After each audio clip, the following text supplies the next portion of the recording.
So, did you leave your job because of office politics? Or if you're a boss, if you're running a company, did one of your best performing employee left his job and you had no idea why did he do that? Do you want to know why? Office politics ruins most of the careers and also the companies and also the organizations. And there are very less ways to know that. And also HRVPs, they don't have those specific parameters to manage office politics because there are no legal procedures to manage office politics. But some of your best performing employees may leave if you don't care about it and if you don't think about it, or if you don't give them that specific training that where they need to understand the organizational culture and step by step process to prosper and to better at their job and to get more done. Okay, so I've designed a course.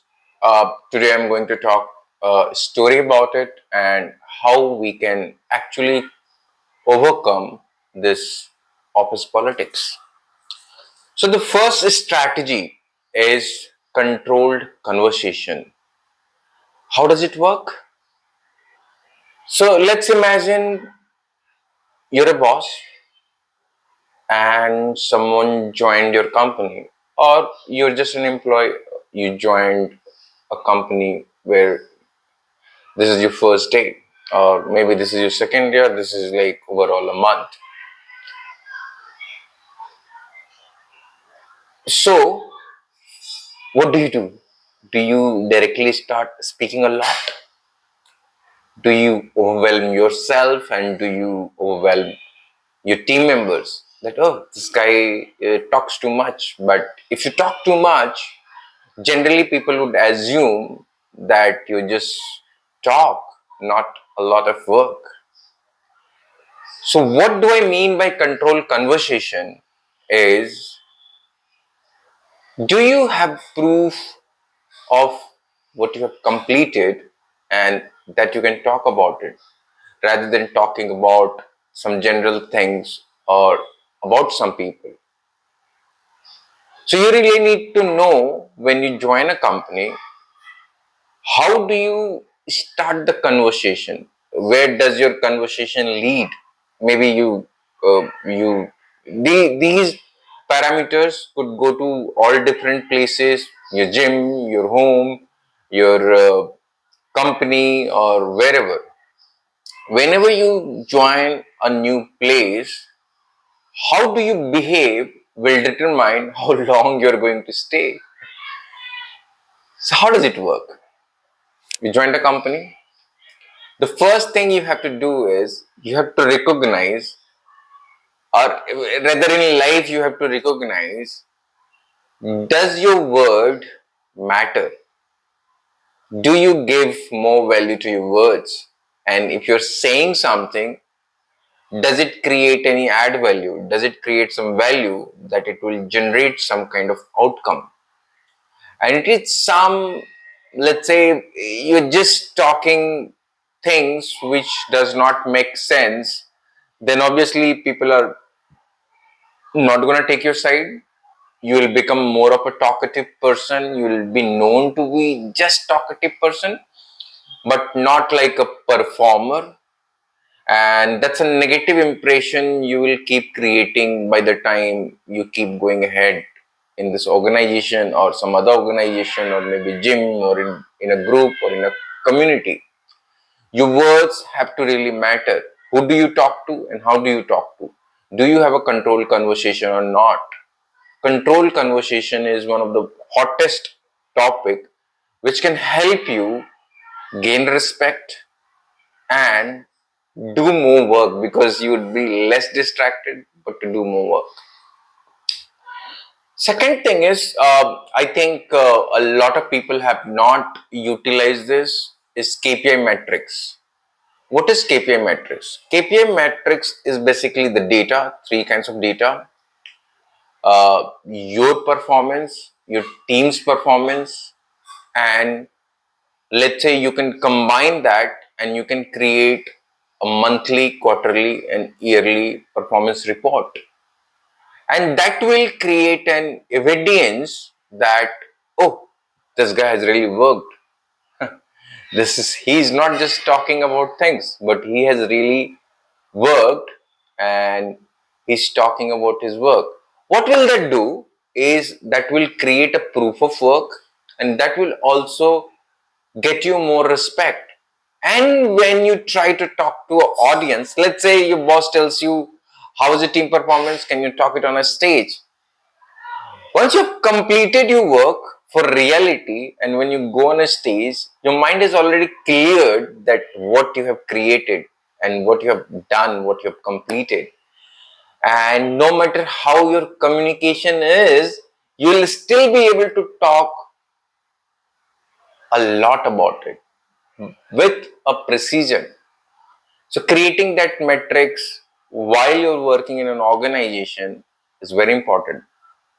Let's talk about not in an organization, but let's say you join a gym and you join kind of a community, and if your body does not come into shape, people are just gonna laugh at you because you go to gym every day, you work out every day, but the background part really is not you are taking care of. Like if you're going to gym, do you have a strategy? Do you have a goal in your mind that by this month, this much calories are you going to burn? This much effort are you going to put?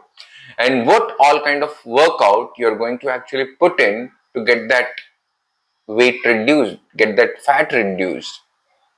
It's the same with the organization. When you started the work, have you created a schedule for yourself that these many hours I will put it into team effort, and these many hours I'll put it into the real work? Because a lot of things would happen when you join a team or a company. You'll have regular calls, you will have to create data, you'll have to create a report, you'll have to listen to your team members, you have to listen to your bosses.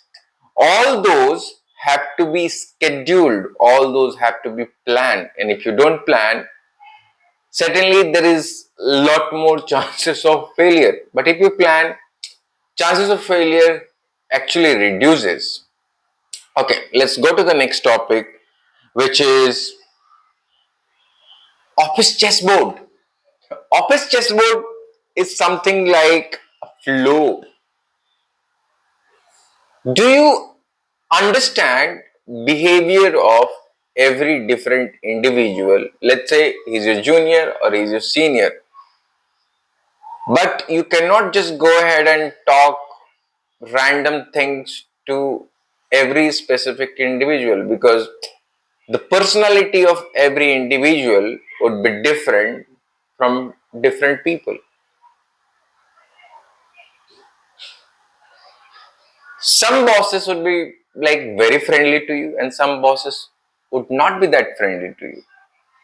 You have to recognize yourself, you have to structure yourself, that how do you behave in front of which person, how your personality traits are. You cannot just be like this one stingy person who is always loud and always talking about something general which does not make sense. You have to treat your personality trait according to individuals, and then you have to structure that organizational structure. Not like you can create a list, but you have to create that list and you have to keep it in your mind that how do you talk to that specific individual. That will help you gain more respect, and that will also help you build a good relationship with your bosses and also with your team members, because some team members might be like very fast on doing something, some team members might be struggling with something, so one might need help, one might need little push towards upwards into a leadership position. So you'll have to work differently with these two. Okay. So the last topic, what happens like when you don't understand what is really happening in office and why these certain people are behaving in a certain way with you. The final decision you might take is, I'll just quit this organization, I'll join some different organization. But do you know the truth? It is not going to help you, because no matter what organization you join, if you don't know the office politics and office chessboard, every organization you join, you are going to fail, because it is not about the organization, it is about your own individual personal traits. How do you, instead of quitting, if you really understood all the fundamentals of office politics and how to structure your mind to receive feedback and give feedback, and where not to give feedback at all, you would not just be able to survive, but you would also be able to get promotions, move ahead in life, get better health, get better money, and all things can happen. When to quit? So, if you are at the verge that, like, I'm not sure like all the organizations are like that, but some organization might be like, they cannot change. The entire organization is all about office politics. It's like a government job. Everybody is trying to pull your leg. Somebody is trying to someone is trying to drag someone. At that point of time, you have no choice. You have to leave that organization. You have to find a balanced organization where there is some part of some percentage of fair play, where you can not just survive but grow within the organization. If you really like this conversation, please like the video and please subscribe to this channel, and we will talk more about it.